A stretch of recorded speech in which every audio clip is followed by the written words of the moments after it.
It's a great day to be alive. Welcome to the stream. Just going to make sure everything is healthy and running smoothly on all these platforms. And then we're going to jump right in with a video from Kyle Kalinske about the Joe Rogan and Theo Von drama. So let's just make sure that's all good, and then we'll just jump in. So it looks like we're solid there. Let's get this Rumble Garbo going. You never know about Rumble, man. It's a hit or miss there, but it's all good. Got to get Facebook going, Twitch, and X. Very good. Very, very good. Seems solid. So, very good. So, yeah, let's jump in. So we got this video from Kyle Kalinske. Says Theo Von turns on Rogan and calls him out directly. I want to assume this is about Joe Rogan talking about Theo Von, his mental health, the SSRIs, and maybe his deep concern for Theo Von. And then I think Theo Von directly responded. So let's just jump in. So Joe Rogan has been seemingly mentioning Theo Von very often these days and sort of airing his dirty laundry out publicly. It's kind of been bizarre to see. He did this to his face. He's done this behind his back.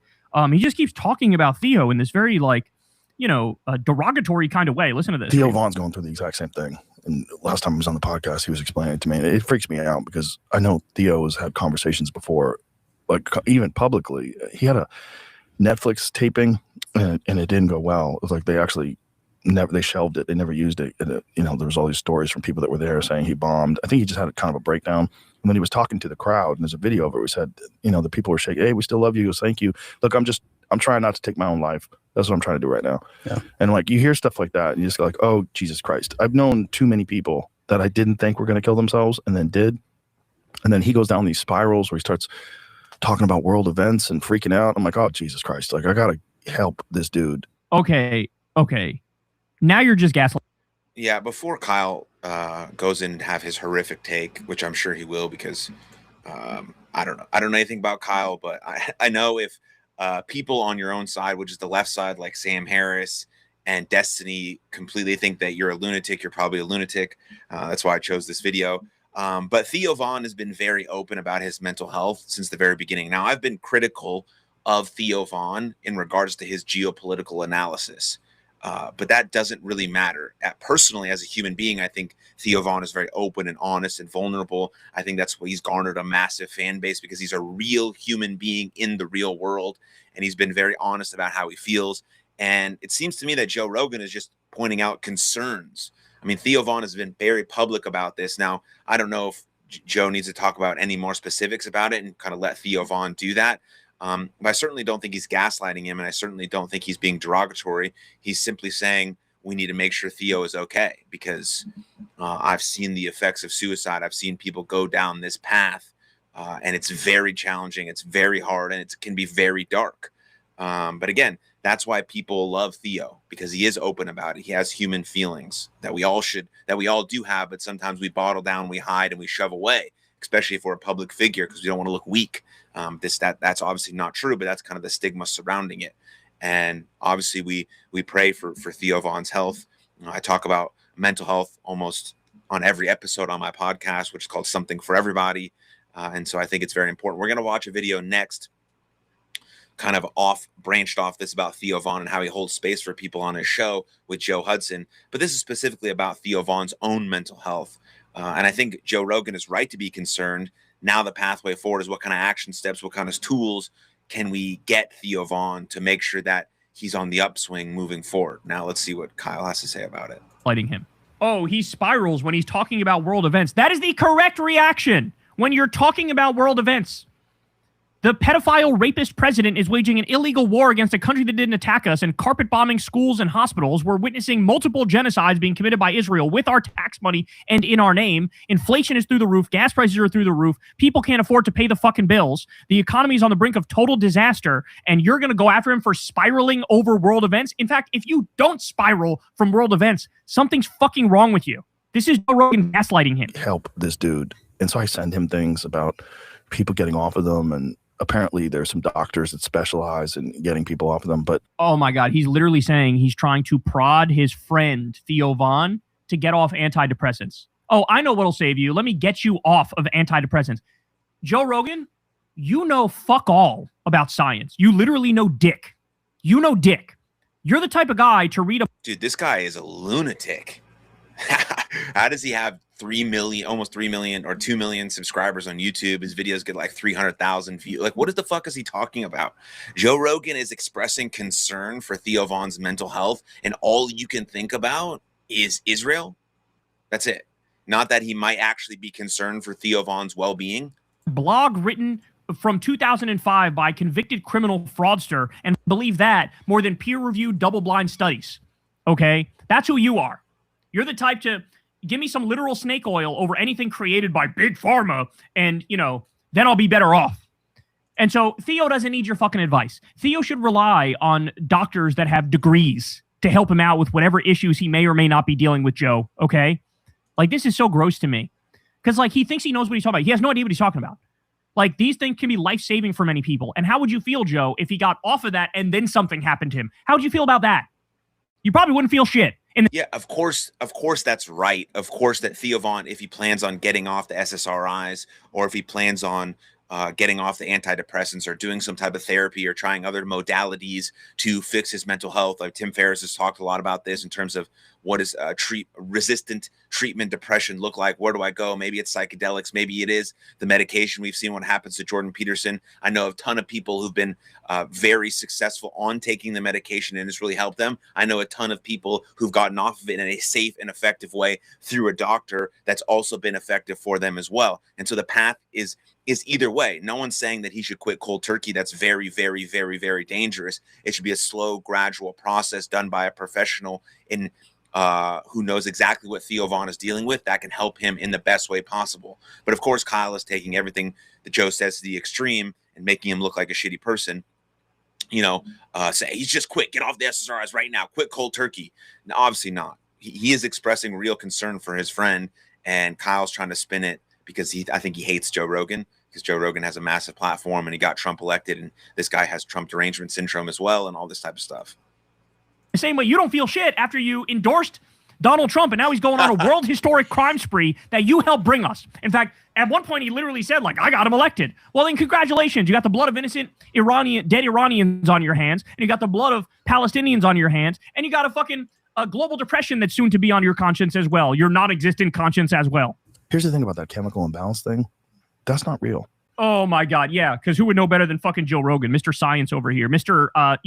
He's what, in his 50s, and he's an anti-vaxxer, damn near 60, and he's still a fucking anti-vaxxer. Okay, so now this, of course, reminds me of Theo Von was just on Rogan's show not that long ago, and when Theo was on, yet again, Joe was gaslighting him to his face over and over. Watch this. Terrifying. But I mean, I wouldn't call it he does war, but I mean what they're doing right now with Gaza. Yeah, and I'm not jumping on you. Iran is war. That's war. Iran's a real enemy. Iran's a real enemy? Based on what? Are you just like slurping Trump's semen now 24/7? Are you coddling Netanyahu's ballsack? Is that your job now, Mr. Anti-Establishment Podcast? Iran is an enemy because of what Iran has done. It's pretty clear. You're just an absolute lunatic. So again, I'll make it clear that if people on your own side despise you like Sam Harris and Destiny, then maybe I don't know. Maybe you shouldn't trust this guy either. Esther. Are they enemy to America? Well, yes. What they are is the answer is no, Theo. Since you asked a direct question, I will provide you a direct answer. The answer is no. They're not an enemy to America. Largest country in terms of like state sponsored. There's a state sponsor of terror, largest one in the whole entire universe. They've said that to America for 40 years. They've killed Americans. But Kyle Kalinske will convince you that they're not a threat to America because the interests of America and Israel align against Iran. And if you align with Israel, you have to oppose everything that Israel does, and you have to pick the most anti-Israel or anti-Jew campaign, and that's what Kyle Kalinske does, and it's easy to kind of select these guys out of what they're going to decide, and so, yeah, that's his sort of pathway there. Terrorism, they're the largest sponsor of terrorism. Oh, hell no, we're not doing this. We're not doing this. Has he been co-opted, like completely and utterly co-opted? I mean, this Kyle's about to say that Israel is the largest sponsor of terror in the region. They're the whole reason the Middle East is shit. And if we got rid of Israel, everything would be fine. That's what he's about to say. This is absurd. That's literally a low IQ Hasbara talking point. It's bullshit. It's never been true, ever. Ever. It gets worse. Ready? But also, you got to think why. And this is not excusing anybody for Islamist ideology, because it's scary, because they want a global caliphate, right? He just said Iran wants a global caliphate. If you believe that, you shouldn't be allowed to talk on a podcast microphone ever again, because that is just factually not true. No, global caliphate is tied to jihadism. Jihadism is from fundamentalist Sunni Islam. It's from Salafism and Wahhabism. It's a totally different branch of Islam. Iran is Shia. This is Sunni fundamentalism you're talking about with jihadism and a global caliphate. Iran does not want a global caliphate. How the fuck do I have to say this in the year of our Lord 2026? And Joe Rogan, one of the top podcasters in the world, is spreading this brazen misinformation to millions of people as he gaslights his supposed friend. They're radicals. But you got to go back to what happened in that country. And if you go back to what happened in that country, they tried to nationalize oil. Iran was like a westernized country. Girls were wearing miniskirts. Everybody's hot. You seen that video from the 70s of Iran? Yeah, bro. Everybody looked popping. So popping. What happened is slowly but surely. Yvonne said tits are popping. And quickly at first, because when they tried to nationalize oil, yeah, the CIA swooped in and they fucking got that guy out of office, and they allowed these Islamic, radicalists to start running the country. He doesn't know. He butchered that in so many ways. First of all, the guy's name is Mohammed Mossadegh. That was in 1953. The CIA did go in there, did overthrow him. They put in this guy called the Shah, and Reza Pahlavi. And the Shah ran the country until 1979, and that's when the Islamic Revolution happened. But it was the oppression of the Western-backed puppet that led to the Islamic takeover in 1979. Because one of the only places where you could organize where the government wasn't spying on you was in mosques. And that's why Islamism came out as a dominant ideology. A Shia version, a Shia theocracy became the government 1979 and onwards. Well, that's when Hezbollah started, right? I don't know exactly when Hezbollah started, but the point is the country was doing fine before we monkeyed with it. And we monkeyed with it because they were not getting enough of the money from the oil. So Kyle was actually kind of right. So Iran's leadership does not want to establish a global caliphate. While Iran is an Islamic republic with highly ambitious regional and ideological goals, a caliphate is conceptually and theologically incompatible with its governance, according to a Google search. The idea of a caliphate belongs strictly to Sunnism, whereas Iran is staunchly Shia power. And so it says, what does Iran actually want? Rather than a unified global caliphate, Iran's foreign policy focuses on exporting its revolutionary ideology, protecting its regime, and driving Western influence out of the Middle East. It achieves this through a network of state and non-state actors known as this axis of resistance. So that's their terrorist arms that they have, and all these other places that they've been causing issues in the Middle East. So I think that's an important point. So it was the British Petroleum Company, I think, put it into perplexity the story of Iran, their government being overthrown. I think it was in the 1950s. So when we see like how it all played out and why it is what it is today, Jesus Christ, you'd be mad too. Yeah. And when you're mad and you're surrounded by bigger enemies that all have nuclear weapons, you don't even have nuclear weapons, wouldn't you be trying to make them? You know what I'm saying? Like, I'm not saying Iran should have nuclear weapons. I don't think anybody should have nuclear weapons. But Israel gets to have them. Allegedly. If you don't work in IT, keep scrolling. Okay, now that they're gone, how are we doing? How many passwords? The problem, allegedly. Everything's allegedly with them. Allegedly, except for the genocide. You know, they don't officially have them. Really, Joe? Really? Right. I don't think they admit they officially have them. And you know who was a big opponent of Israel getting nuclear weapons? JFK. That's what happened recently when Theo Von was on Rogan's show. He also told him, like, hey, man, you got to calm down, bro. You got to come hang out with us at the mothership, bro, because you're sort of losing your mind by, like, saying facts about world events. Ready for this? So finally, after this new thing that Joe said, where Theo wasn't even there, this wasn't even Theo's face, this was behind Theo's back, talking about his mental health and how he's struggling and this and that. Theo chimes in and he says, this is mostly cap. Sad to see this kind of stuff. I'm doing great. I'm a human being, which is a rocky ride, but I'm doing fine, thanks. In other words, I hope Theo Von's doing fucking amazing. I hope this is Like I hope the medication that Theo Von is on is like really helping him. Like that's fucking awesome. I hope he keeps producing the podcast he's on. I really, again, don't agree with his geopolitical takes. I think he should do a little bit more research about that. But obviously he's allowed to have an opinion. He's allowed to say whatever he wants. He's got one of the biggest podcasts in the world, and he's done that through hard work and effort. And I appreciate the vulnerability and the human side of Theo Von. I think that's why a lot of people connect with him because of that. And I hope he's doing fucking great.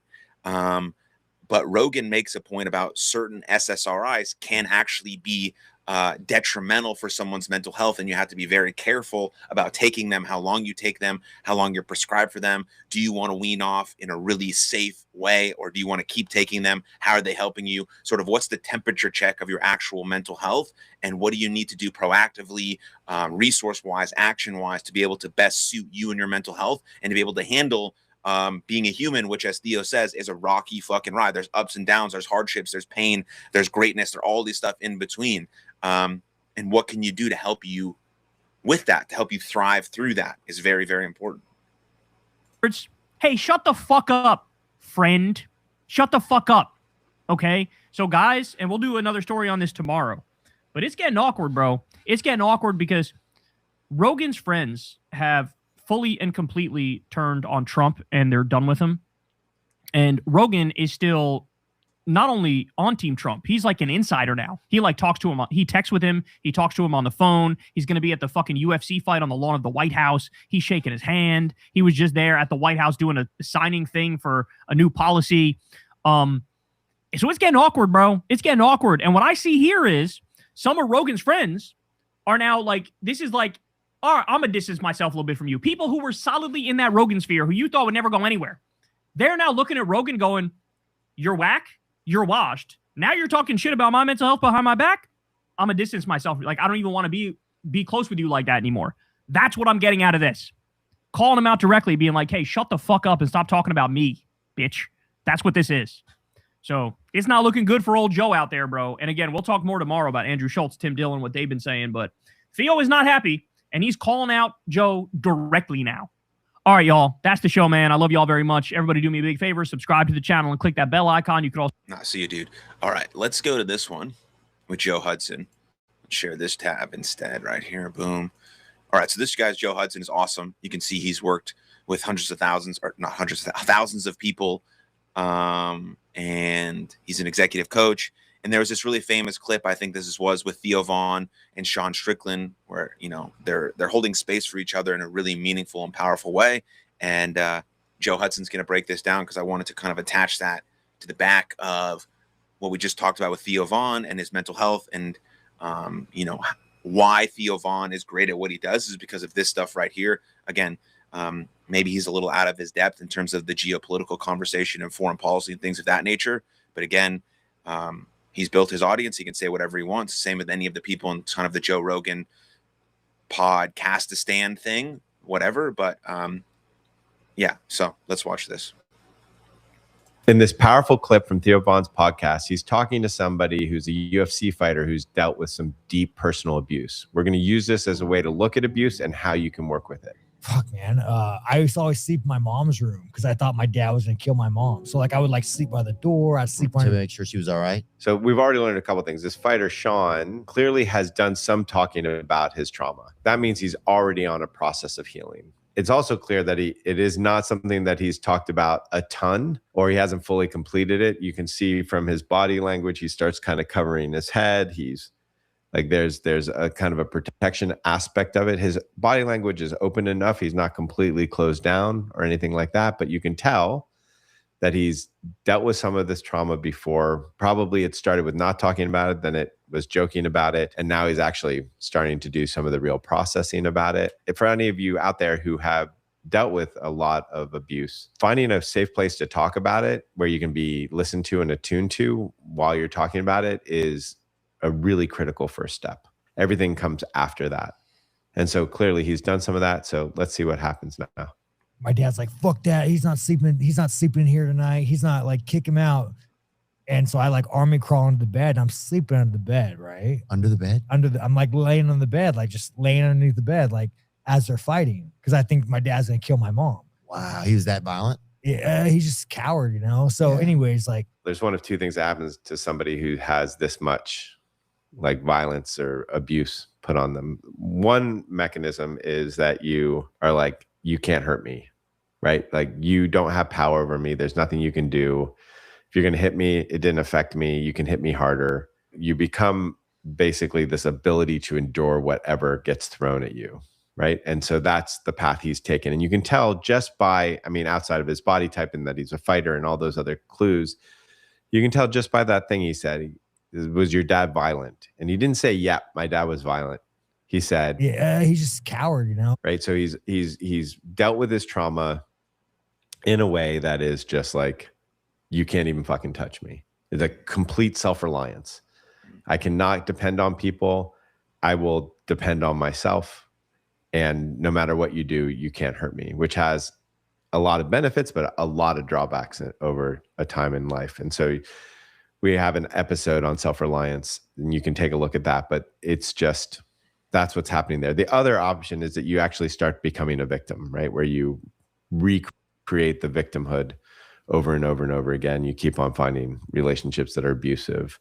You keep on finding places where you're going to get physically abused or you're going to get sexually abused or whatever the abuse was. And so those are the two ways. And there can be some blending, right? Like this person might always have a relationship with a woman who yells at him or something like that. So they, you know, who knows, but it's usually predominantly one or the other. And you can tell which one he is right away. The highest revenue month your marketing agency will ever have will not come from better ads or a new offer or from hiring another setter or building a bigger closing team. It will come from the one move that A picture like me, like third, fourth grade, Yeah. laying under a bed, fleas jumping all over me. There's a fucking like dildo next to me. Yeah.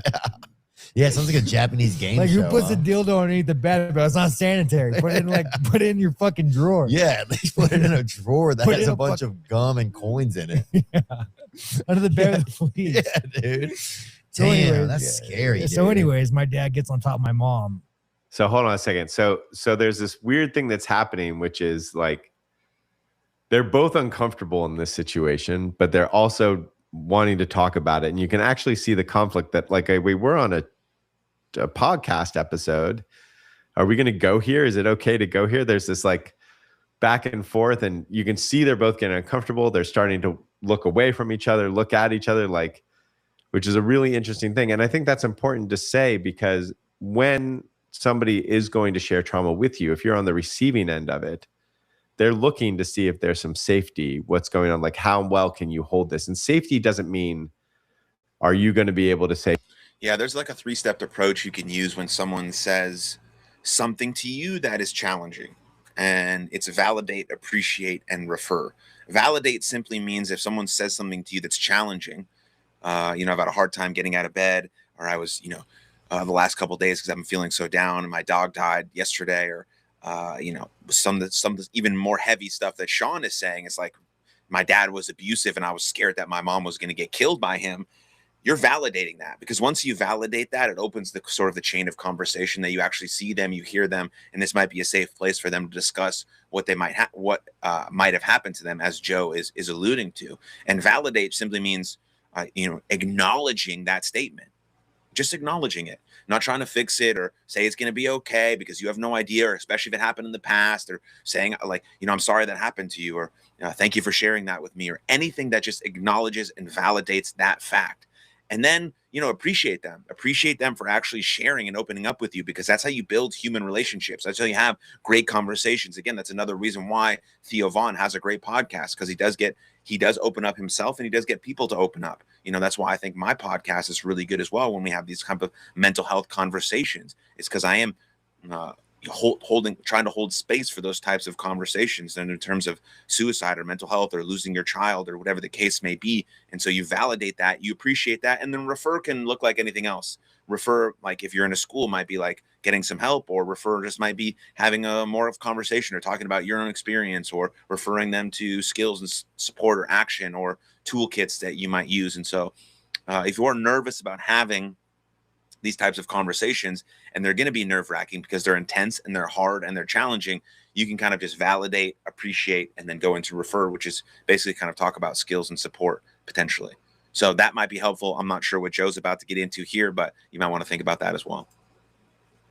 To them, oh, it's okay. You're okay. Everything's going to be okay. That's not actual safety. It's like, are you going to be able to be with me in this experience? Are you going to try to make it better, run away, be too uncomfortable? Or are we going to actually be able to go there? That's one of the things that's happening, and happens every time that somebody's sharing an abusive or traumatic experience. It's like, oh, especially if it's on their edge. If they process it 1,000 times, they'll just say it offhandedly, like, yeah, this is what happened in my childhood. I remember he said, like, I'm gonna kill you. I'm gonna fucking kill you tonight. Maybe it was just rough sex. We don't know at this moment, right? And you were under the bed? I'm under the bed. So he starts strangling her, and I get out, and the only thing I can see is a guitar. I just fucking crack him in the head, call the cops. And then I run down the street, calls the cop, gets arrested. My dumbass mom bailed him out of jail. One other clue that's just happened, and he's like, my dumbass mom bailed him out of jail. Now he's like very much illustrating, I had nobody to depend on here. I couldn't depend on my mom, even when I was trying to save her. I couldn't depend on my dad. He was fucking crazy. So all I could do was learn how to depend on myself. And I will endure whatever needs to be endured to be able to make my life what I need my life to be.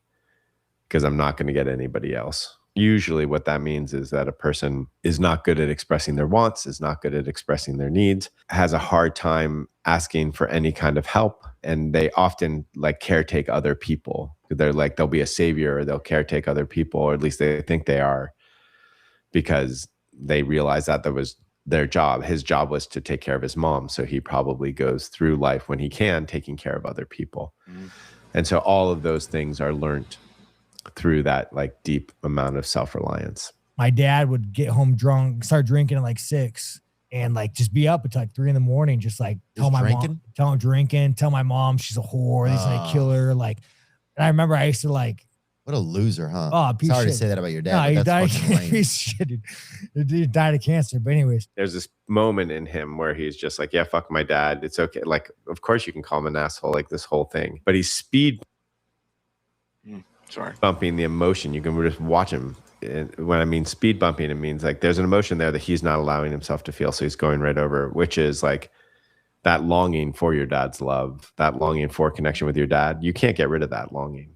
It's always going to be there, no matter how much of an asshole your father is. There's something inherent in us that wants a relationship with our dad or our parent. And if you can't feel that entirely, you're never going to be completely over the traumatic experience, meaning you're never going to have fully processed it until you can feel the hurt and the pain of the experience. Then you're still going to be controlled by it.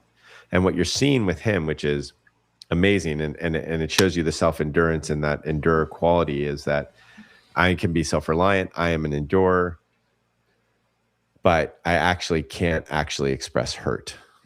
I can't feel the hurt. Because if you ever expressed hurt with the dad, you would only get more abused. And so that expression isn't there. And so it becomes very unsafe in your own body to feel the hurt. And that's the exact thing you have to do to get through the trauma. We had this little nook, and she would like go in the nook, and I would just sit there like all night long by like the feet of my mom, and my dad like, oh, I'm going to fucking kill you and this and that. So that's a lot of responsibility then you feel, probably, just to like take care of your mom. Oh, yeah. Yeah. No, he'd always tell her that like, if you cheat on me, and she probably was cheating on him, if you cheat on me, I'm going to like cut you up and put you in a bottle of acid and bury you. I don't go to school. I'm up till 3 a.m.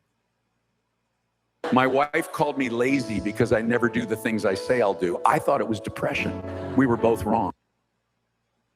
I know. I couldn't stay awake in school. Like, so like, I remember I was like in second grade, and I kept falling asleep at my desk, and my teacher took my desk away from me, and she made me like stand up. And so I'm like, fuck you. Being a little kid, I just went and fell asleep on the ground. This is an amazing thing. So like, he's talking about the massive abuse that's going on in the school, and he quickly starts talking about how he basically wasn't seen, right? No teacher came up to him and said, hey, what's going on? What makes you tired? And yeah, it's like you just never know what some kids are going through at their house, why they're acting the way they do at school. And so instead of asking questions and trying to understand and learn more, she made it even more hard to not see him, to not care about him, and just reinforce some of the patterns that he already knew, is that nobody cares about me and I got to do all this shit on my own. And I know you can't personally sort of cater to every single kid you see in your classroom because you might have 30 kids, but you see someone literally falling asleep every single day in second grade, you got to be wondering what's going on, and ask those types of questions and maybe figure that out, because he needed a support system there at that time of his life, obviously. In class, they just assume he's been bad. And what's interesting is even in somebody processing trauma, that's second to the trauma. Like, think about that. Think about the fact that this is what he's telling us. He's not telling us about another event of like massive abuse, which happened on a daily basis. He's talking about school. When you're working with kids and you're seeing kids like that, the ones that often make it the best is if they just have somebody to say, I see where you're at, like, how can I help you? When I'm working with people through their traumas, one of the things that I notice all the time is that, one, if they were seen, something changes, but the not being seen in it causes just as much pain. And so usually when someone's processing trauma, the first thing is to talk about it. The second thing is to like deeply feel all the hurt and the pain. Then there's all the ancillary hurt and pains, like the mom that didn't save you or the teachers that didn't come to you. All of that actually has to be processed, so for you to not be living a life as if that trauma is still occurring all the time. Dude, I remember like laying in bed. Like, I remember I stopped believing in God, man. Like, fucking, like I had fucking, yeah, it's crazy shit, dude. Crazy shit, man. Yeah. It's okay, man. It's a lot of that sad, dude. I used to be scared at night. Like, I used to stand up. Like, I heard when I was a kid that, like, if you peed around your, like, animals could pee somewhere that other animals wouldn't come. You know what I'm talking about? You know what I'm talking about? Huh? Yeah, man. Have you ever heard that? What Theo's doing here is very natural, which is, hey, let me tell you something embarrassing and vulnerable about me so that you can feel safe and comfortable. Telling somebody, particularly somebody who's deeply enduring, that I can make you safe and comfortable is never going to work. They're never going to trust that, especially if they're in their trauma. And you can just see his reaction. He's just like, he's like starting to look away. He's backing off. And Theo's trying to like reconnect with him. Like, hey, I'm right here with you, which is all natural. But what the person in the trauma wants at that moment is a thing that they never got, which was just unconditional love. And so the best thing you can do in that moment is just to be with them, just to be in, like, silently be there and just be like, I got you. Like, I'm right here. In your attitude, you might not even say anything. If that's not happening, if you're trying to make them feel better, what you're doing is you're kind of making them feel weak, which is absolutely the thing that they can never allow themselves to feel. Yeah, I'm sorry, bud. So, man. I'm sorry, buddy. That's all good, dude. I'm sorry, buddy. He's trying to say, hey, look, I'm here with you.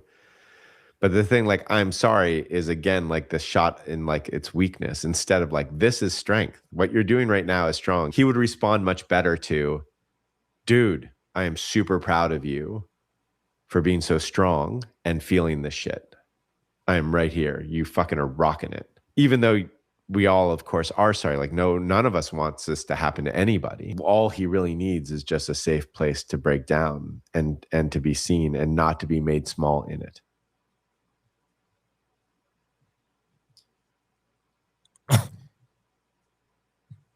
We don't have to talk, man. I can just sit here with you for a minute. That was beautiful from Theo, but he didn't need to say it. I can just sit here. We can just sit here. Nah, it's all good, dude. 6 seconds, just process it. It's one of the hard things that people don't understand, like trauma, you know? Yeah.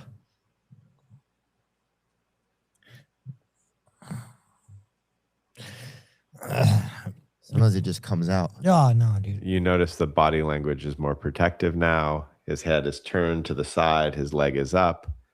Yeah, when I was a kid, I used to scratch my gum and I have a hole in my gum. You know, just from being nervous and stuff? Nah, just anxiety, you know? Yeah, even to this day. Yeah.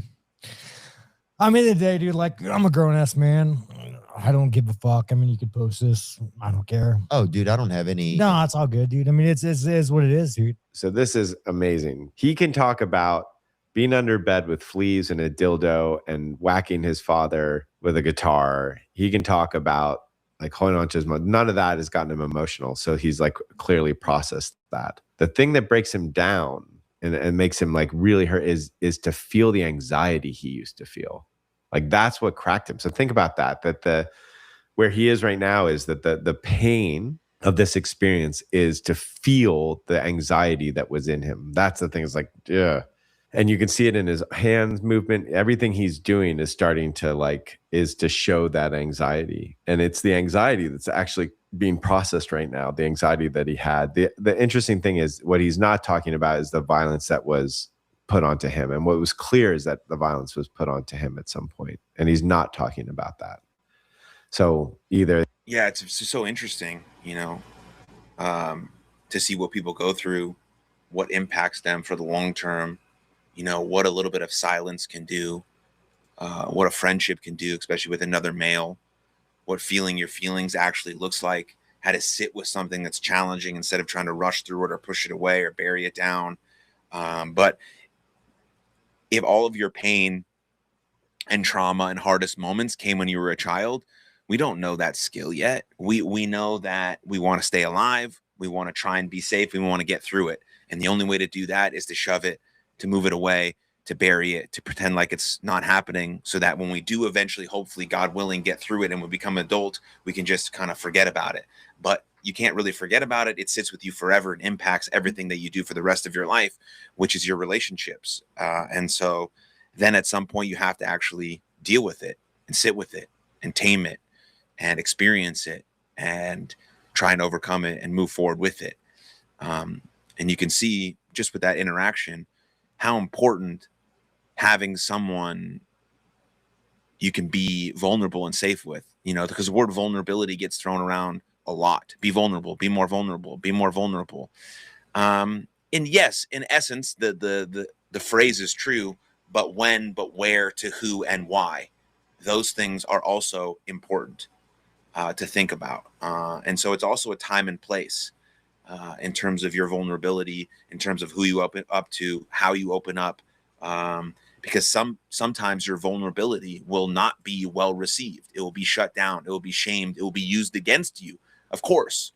But sometimes you will sit with someone who sees you, who hears you, who loves you, who cares for you. And that is freeing and amazing and makes you feel like you can become the person you're meant to be. And so there's always the what if it goes wrong. That could be said about literally anything in life. But let's hold space for the what if it goes right? What if people do see the real me and they love me? How cool would that be? And so, I've watched this clip when it originally came out, but I saw it stumble on my feed based on the other video. I clicked on Theo Vaughn, and I love Joe Hudson. I first saw him on Chris Williamson's show. I think Joe's great. So I wanted to see him break it down. So it's been awesome. Here we go. Let's keep going. He's completely processed that, or it's still something that he needs to process. When I talk about like, oh, I'd kill a man, it's like, you don't understand. You're like, when you go through that level of trauma, like you just view the world differently, So it's like, I have a hole in my gum because I'd have so much anxiety as a kid, and I would just scratch my gum until just blood. It just makes me sad that a kid has to feel that way, Yeah. So like any kid, as a comedian, you got to joke about trauma. Like people think like I joke about all this shit. Like, as we're laughing, like you got to joke about it. If you don't, like, how do you process that? How do you process that kind of abuse? I'll never forget my brother, we were like upstairs once and he taped knives to his fucking leg. We're talking elementary school. He was going to go sit on the couch with my dad and stab him. It's like. I didn't think that Factor could help me reach my protein goals. Boy, was I wrong. Free high protein breakfast for a year? Yeah. So there it is again. It's like he's feeling the anxiety again. He's feeling like what had to be in his brother to want to stab the father, and the anxiety of like, oh, my brother's going to go to jail, my brother's going to stab my dad, and like all the anxiety that brings up with him, that again starts really hitting his process heavily. And I just have to say, like, wow, so courageous, so brave, so freaking awesome. Something in him knows this is his path to freedom, and he's like going to process it, and he's relentless in it. Right? Theo gives him lots of ways out, and he doesn't take any of them. He just keeps on coming back to another story, which is just awesome. Like, so much strength. Makes you kind of want to kill him, man. But yeah, you fucking. I mean, we've all gone through shit. Yeah. But yeah, man, life's good. I make a lot of money now. I'm happy, but did you think like, because Theo's feeling it, which is beautiful. He's trying to like go back and do a story that relates, maybe because he's a podcaster, maybe to help him feel comfortable. But he's given us every signal. Sean's given us every signal right now that there's another level that he wants to process through. And it has to do with the brother with the knife wanting to kill the dad. And like, he keeps on saying, well, we all have our shit. And he even deflected himself for the first time, where he's like, I'm making a lot of money, but you can tell there's something happening because his hand is still going, and there's some way in which he's trying. Yeah, there's a lot of defense mechanisms still happening. The humor, everyone goes through some shit stuff. I make a lot of money. So that's all defense mechanisms for not really wanting to dig a little bit deeper.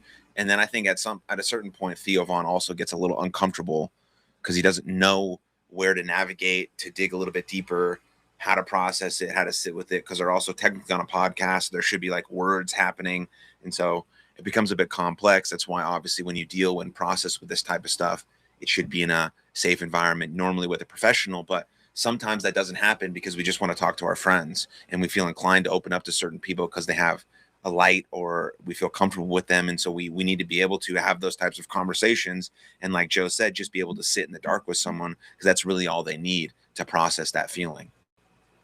To say there's some other thing here that really fucking sucks to live with. I remember hearing that like animals, if you pee, like animals, if an animal peed somewhere, another animal wouldn't come.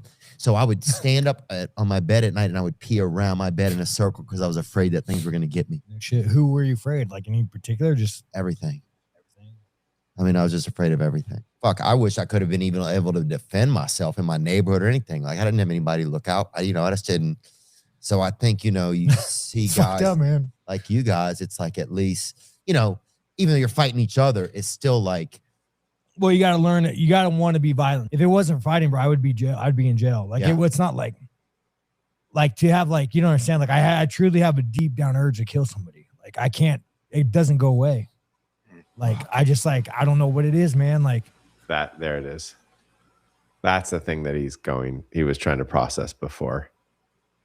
You just think like, yeah, it's fucked up, dude. So like when I train, it gives me tools to process it. But like, there's definitely something inside me that like tells me that like the moment I take someone's life, and now mind you, we could probably agree that it's because you have so much trauma and you're victimized that like, that's your way of like protecting you and saying that if you go and kill somebody, like you'll be happy. And I would, if you could let me kill a man, like happy as I can't, but right. Some places, right? But you're pull up in Memphis. But, yeah. You can do what you want. But see, I don't know. Like a lot of times, I don't know what it's like to talk to normal people. Yeah, I have some people who know exactly what it's like, who've been molested, who've been abused. And it's like I have some people know, have been beat up. These people know what it's like. But to go talk to the average person, like, man, you just don't know. It's like some people do, but you don't know what it's like to be able to like. The only thing like that would make me happy is the fucking. Literally cave in your fucking skull, and like the only thing that I truly want is the fucking like make somebody hurt. Fucking hurt. Yes. He's describing something that's like the traumatic cycle, right? I was abused and I either become the victim or I become the abuser.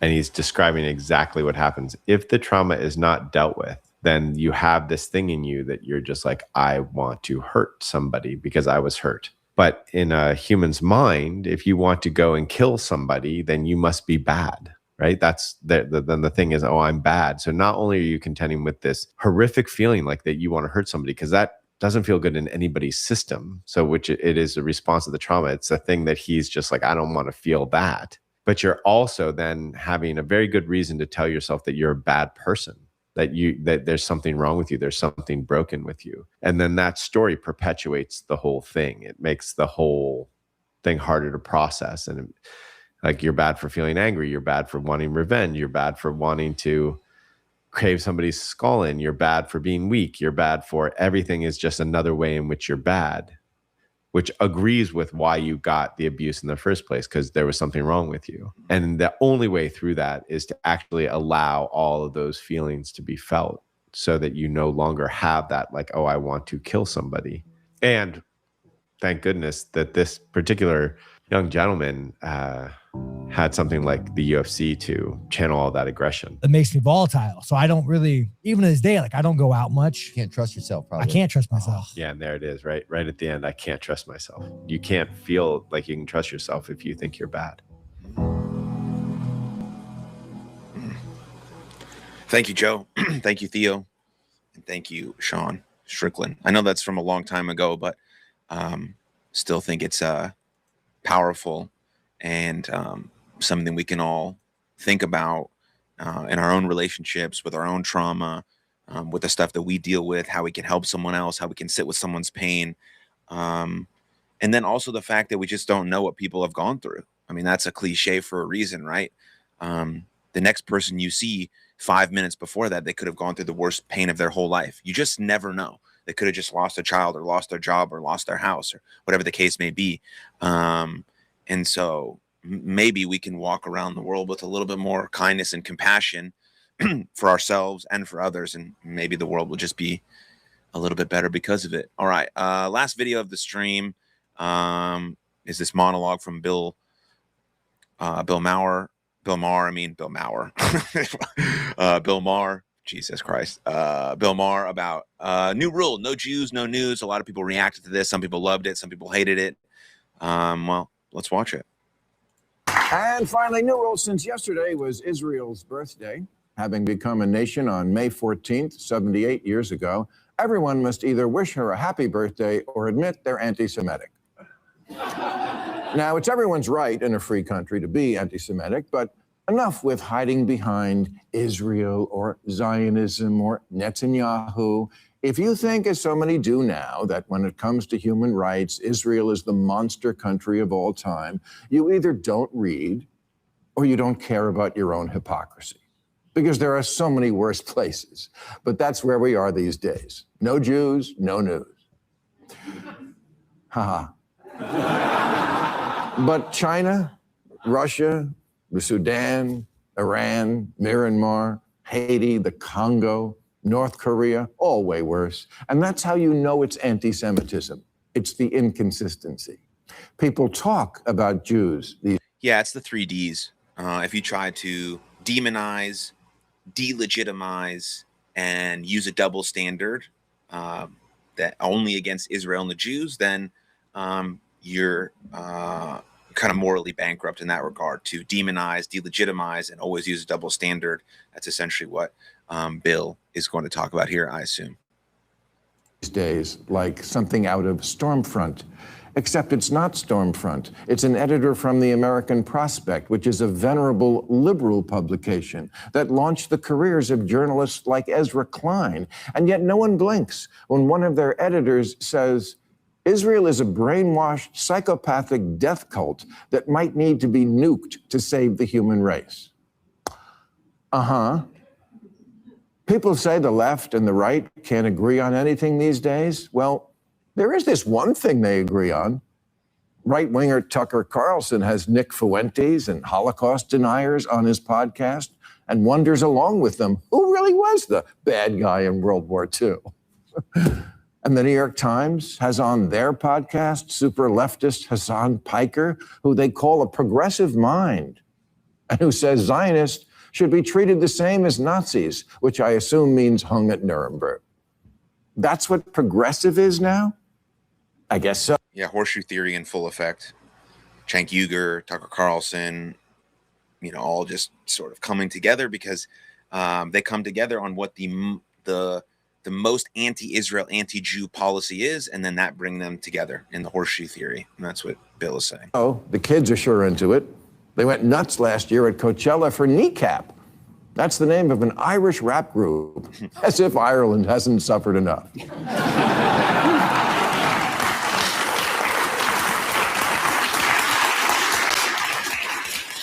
Their stage set is a sign that says, fuck Israel. And then they send a beach ball around the crowd. Again, ha-ha. Because again, Israel is the only country in the world doing anything bad. I see why the meathead manosphere and the Code Pink people are on the same page, because they both went to high school in America and they don't know anything.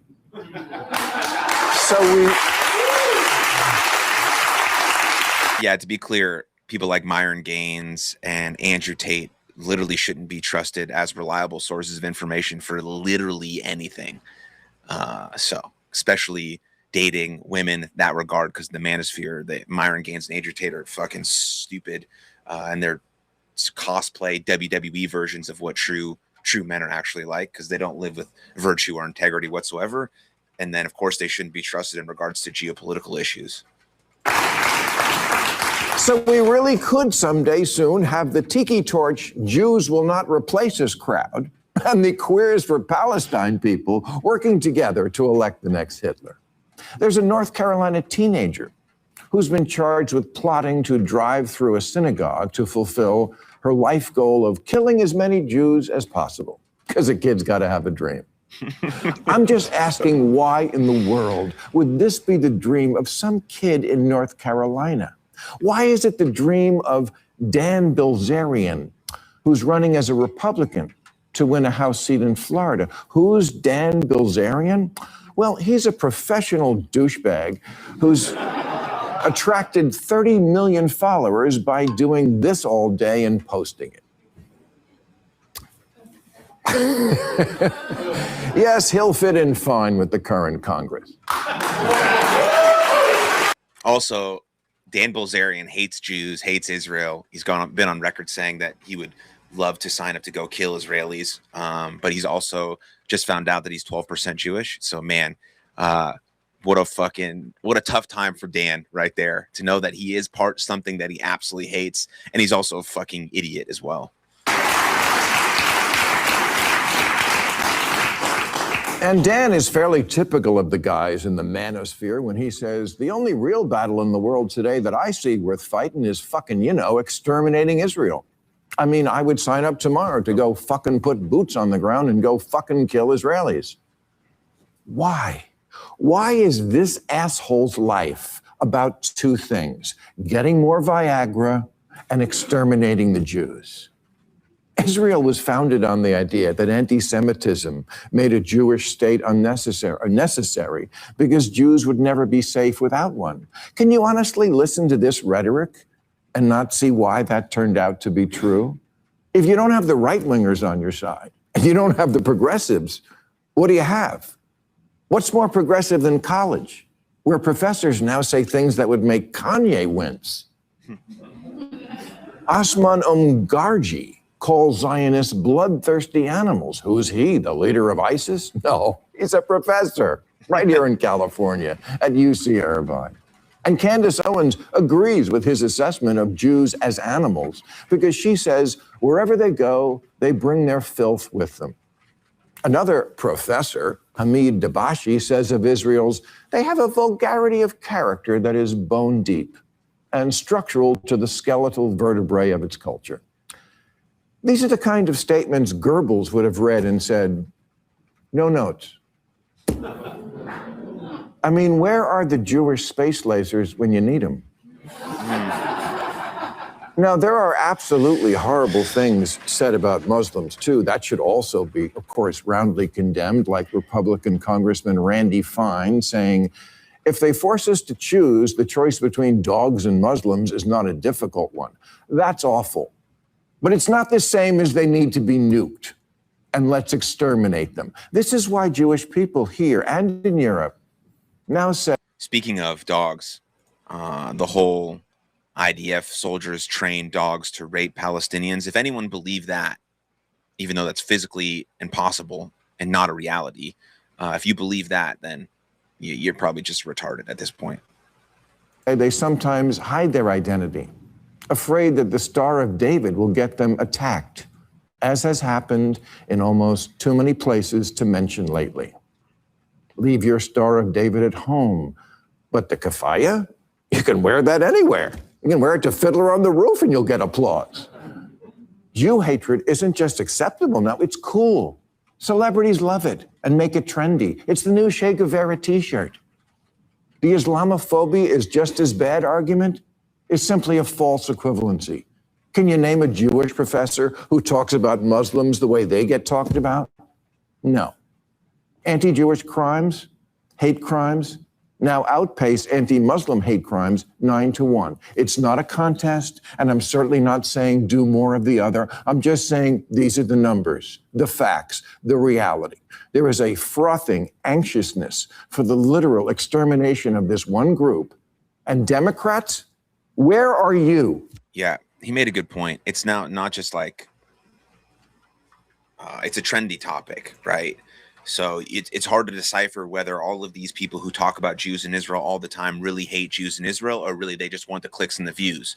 But you have to assume if all you ever do is talk about Israel and the Jews and Israel and the Jews, that at some point you're not just doing it for clicks and views anymore. You actually hate the people. And you can see by some of the actual vulgar comments by Candace Owens and Dan Bilzerian and all these fucking people that that's what they actually believe.